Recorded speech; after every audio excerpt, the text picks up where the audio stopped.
The holiday season is off and rolling with the NFL in full stride and the NBA and NHL hitting mid-season form.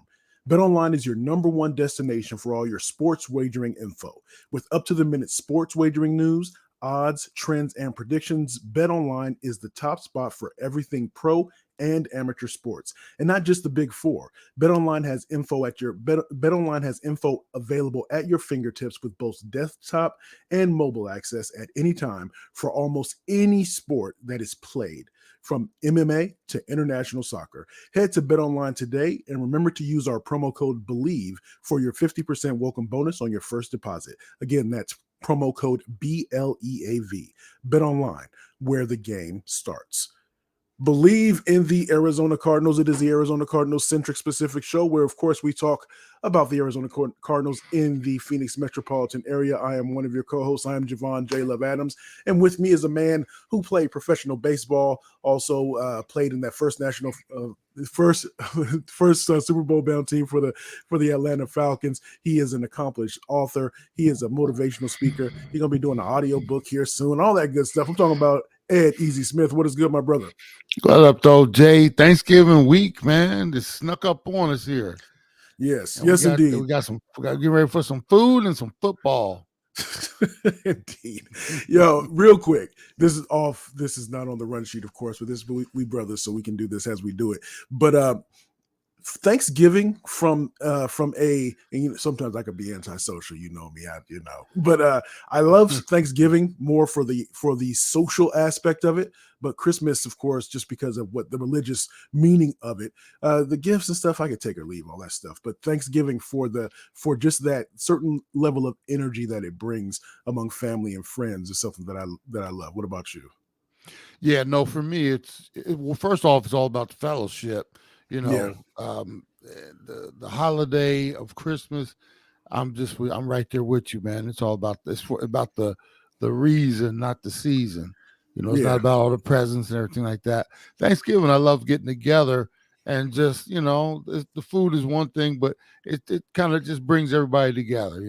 I'm just glad everybody ain't getting together at my house this year as the norm. So I get a break this year. I know you getting hit. So. Shut up, man. Shut up. I don't even want to talk about it. So we do this thing twice a week on Mondays and Thursdays. We ain't doing it this Thursday. We might hit you off Friday. Ed and I'll talk about it. We'll figure it out. But Monday we look back on the game that just took place, and Thursdays we look ahead to the upcoming matchup. But so speaking of looking back, 21-16 was the final score. The Arizona Cardinals going in at 2-8. We're taking on the then 5-4 Houston Texans over in Houston, and Arizona Cardinals fell short 21-16. Interesting game. I was riding around and doing some different stuff, and so I was listening to the game, and I just finished looking or watching the game on some of the, in an accelerated format. I felt like I was Ed Smith over there trying to analyze this game. But before we get into the kind of what you saw, anything that stuck out to you, watching the broadcast, even though I was kind of fast forwarding some stuff, I get that CJ Stroud, I am impressed. But you ain't got to tell me the man is excellent every dang play, man. I'm just saying, goodness gracious. But I am impressed the way he does stand tall in the pocket, that he doesn't necessarily get small when the rush is coming at him, because the Cardinals were able to get a little bit of a rush in there. He threw for more interceptions than he had thrown all season. So he had 3. One was a tip, but it doesn't matter. An interception is an interception. But I was impressed with him. What about you? Are you impressed with CJ Stroud in this rookie campaign?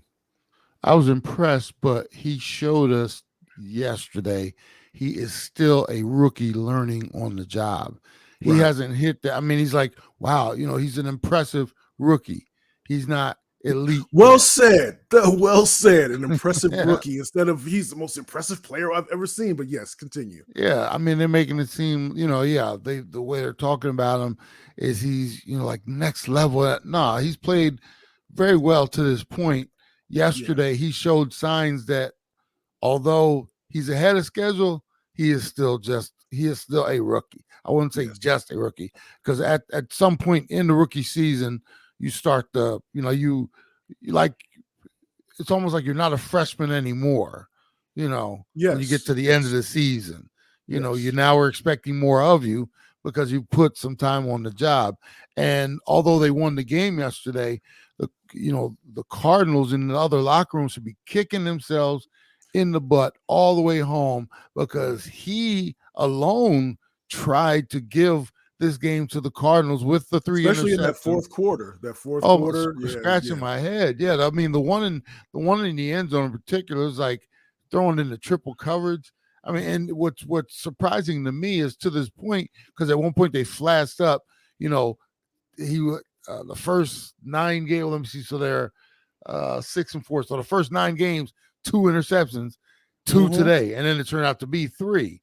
So Yeah. something was off with him yesterday, and maybe give credit to the Cardinals defensive staff. They threw some things that he just didn't see and was off his mark a little bit. But yeah, no, I mean, we had our own quarterback on the other side that we'll talk about. But yeah, CJ Stroud, he's still learning on the job, and that team is 6-4.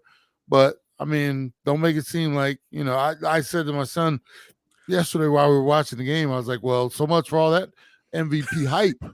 Because I mean, yeah, we had him in the category, like some, not us, but there were Right. others who were like, yeah, could he be the MVP? It's like, nah, come on, slow your roll on that. But Yeah. it's another sign of Jay when the media finds something, it's like a dog finding a bone on the street with just a little meat on it, My and that dog brother. ain't ate on a week, bruh.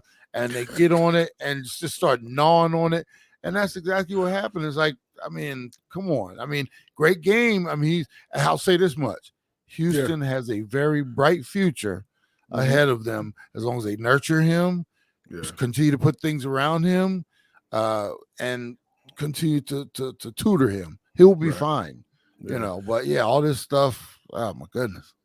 All right, so of course I want to get your thoughts on Kyler Murray's performance because there was some good and there was some bad, and then I'm nitpicking on some things that I'm sure that we'll be in lockstep on in a moment.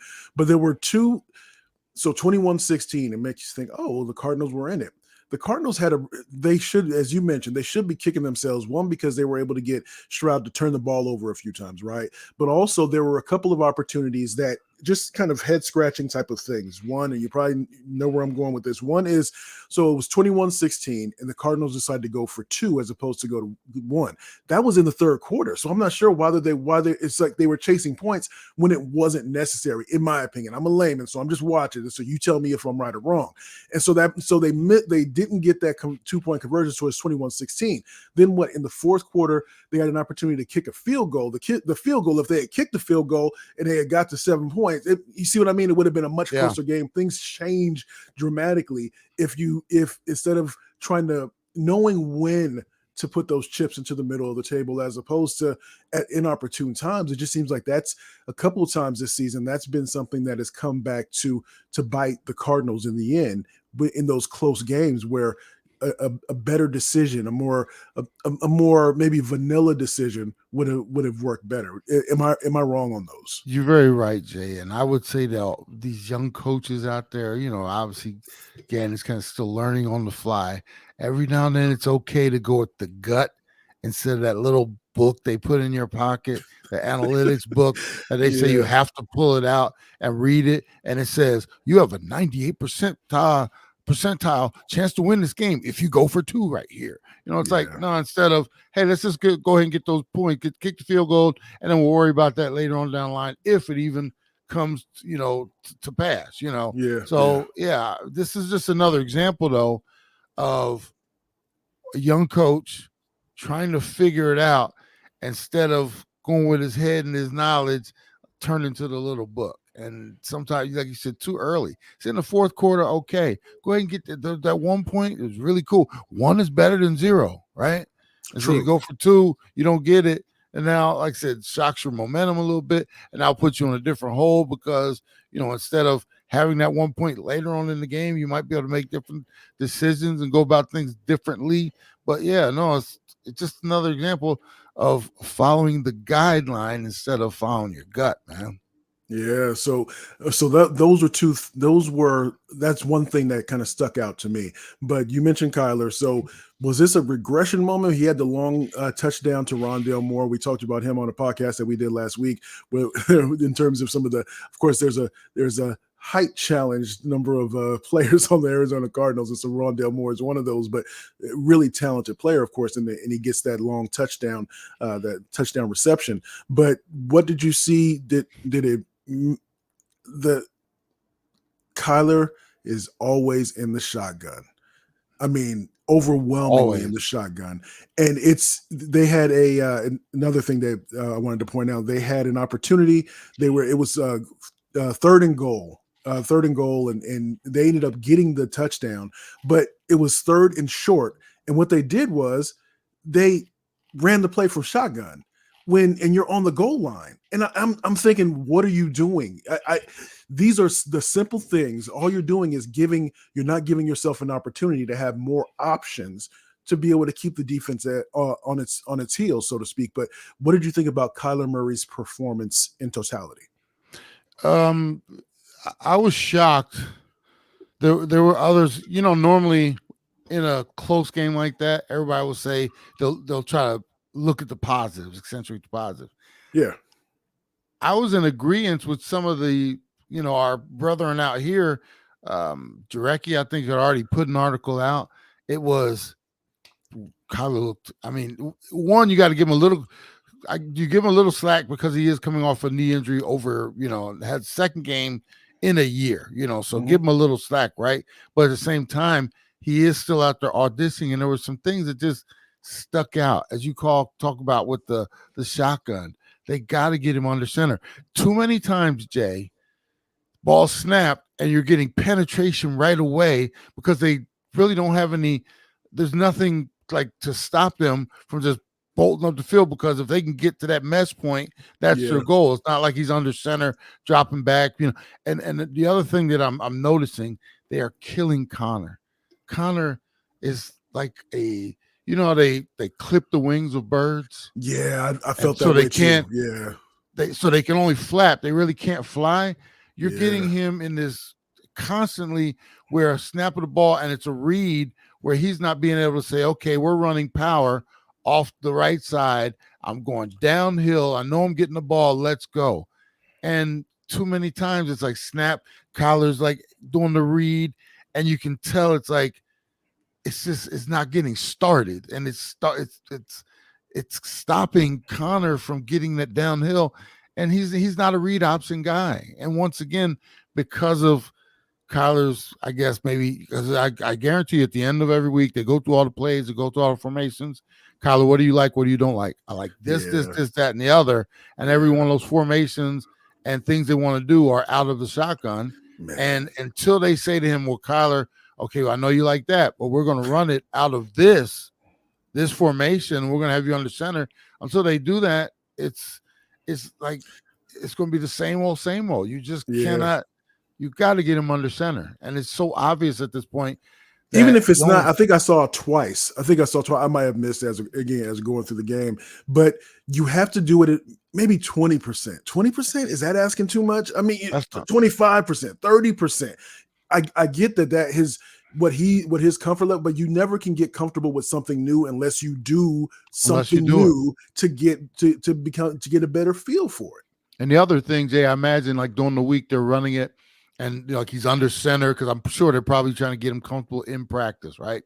Yeah. And it's like they keep practicing it, but until you get him out on the field in actual play, he's never going to get comfortable with it. He's always going to fight you on it. There comes a point where, as the head coach, offensive coordinator, you're the one with the total charge. So you say, you tell them formation. I'm for stop saying gun. Stop saying pistol. Go ahead and say, whatever your formation is for him to be under center, they need to start doing it and forcing him under there. Otherwise, he's never going to do it because he doesn't like it. But at the same time, you're never going to get a true look of what you really want to see. And quite honestly, it's just, I'm tired of it. We've been here so long, going through this for so many years through Kingsbury. Now you can tell that they're not having success in getting him under center as well. And you pointed out, Jay, it is so obvious, man. It's just not a good look. We got to get him under center. Until we do, it's going to be the same kind of, frustration. Yeah, Bleav in the Arizona Cardinals. And speaking of that frustration, it was even with that, as much as he was in shotgun, what James Conner had 62 yards on 14 carries, you want him to have more carries. And I think what you typically look at, if we look at the team stats, well, you look at the number of plays, total number of plays. I want to get down to that. What was that? I don't know if you have that in front of you. Total plays 67 to 58, 67 for Houston, but 58 for the Cardinals. But I think that's a little bit deceptive, because in the first half, the Houston Texans were, the number of plays that they were running, it could have been a blowout, but I will give kudos to the Cardinals defense. The Cardinals defense kept them in this game, 16, giving up 21 points when it could have been worse. There were some things where, again, with poor decision making on the offensive side of the ball, by going for it on the fourth down, or just some of those different decisions that ended up putting the defense in a bad position. But they were able to it totaled out with 3 interceptions.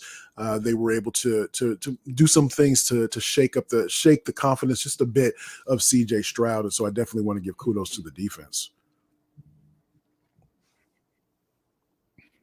Yeah, and something is askew, Jay. I don't know what it is, where even with Kyler back in the lineup, it seems like our total number of plays run is still low. We're still in the 50s.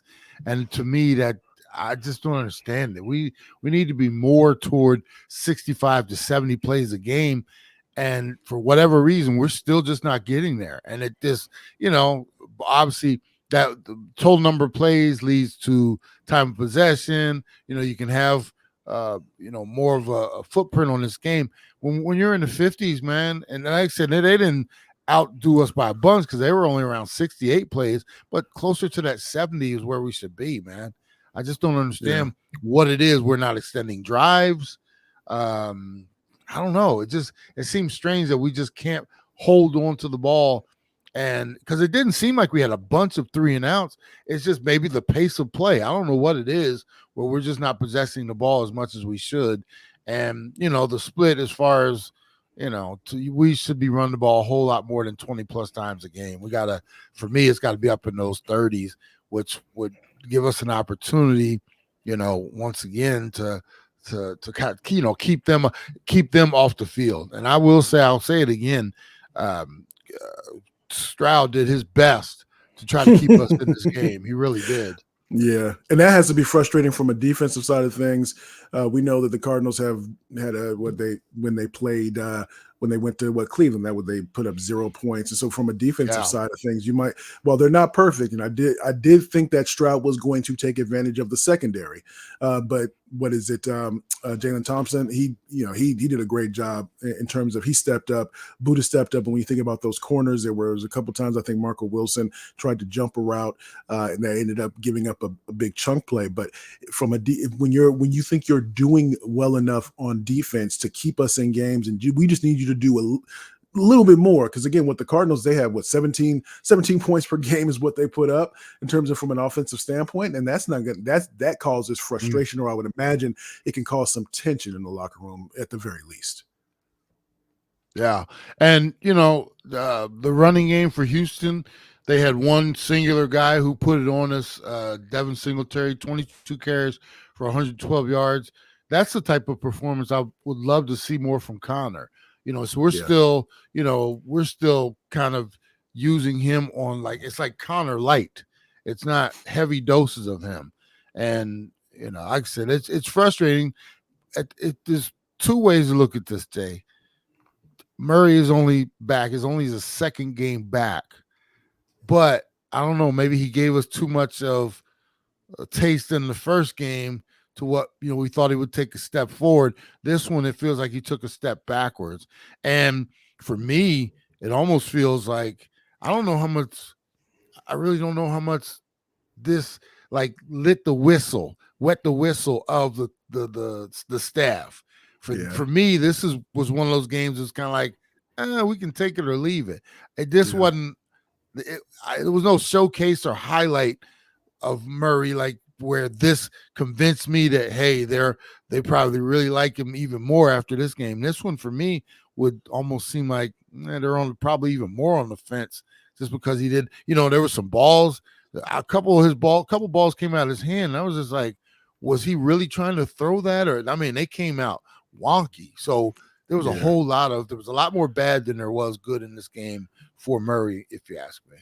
And I think as we wrap this up, I think what's going to need to happen, I agree with you when you're saying that this week going into the preparation, it's not, Kyler, what do you want? No. This is what because now it comes down to, this is where you have that, while I heard somebody say on the airwaves this morning, this is why it's a better opportunity to have all these games as the trial, as the showcase, as the practice, as the to see what he can do. Because now it's all right. The first game, we just wanted to have your back. We just wanted to make sure that you got it safely, and you really surprised us. You impressed us. Maybe we were just shocked in that way. This game, that's what we thought we was going to get, and we need better than that. So now it's all now the reign. Now I'm holding the reins, man. So now this is what we got to do. We're going to put you in the center. You say you don't like it, man, I don't care whether you like it. We're going to put you in the center 20 to 30% of the time, and we're going to see what we get from it.